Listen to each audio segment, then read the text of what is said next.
tầm lo nè cờ tê nó kê đi à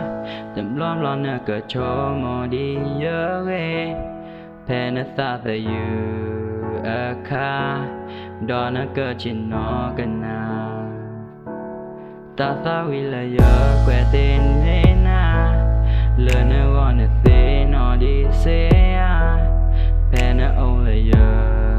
cơ ba giờ té thì na lỡ giờ xa bạn cha ở kẻ ý ta chờ cờ to cho tôi lẽ quy quen lỡ bơ gò ta heo quy tầm mê má lo ti tờ xe ba ước lỡ o tình nè ta đi nè tờ xe qua cô a ô đỏ tơm lê mê khứ thơ lẹ phê lẽ xe bắt trò lo tao tình nè cóp lô lơ ta tơm lê như ô cho ta lò pha xe ở khu ba kia lỡ giờ từ ghê giờ cơ tên na phê lên nơ thế nói ya tơm ban đi lo lên nơ mẹ chỉ phôi hoa ba nè lên nơ xa tơm ba hết qua thế nha ba yo cơ kén nơ ta mẹ choa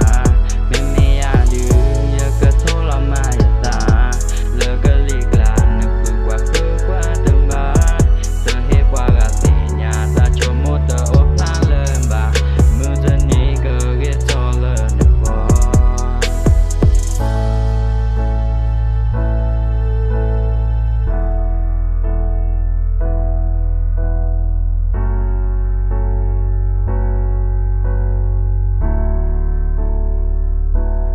cô kẻ in cơ chỉ mà cơ suy ở cơ suy lỡ cơ lì la lo mà lì bà cha nè cơ chỗ mô đi lên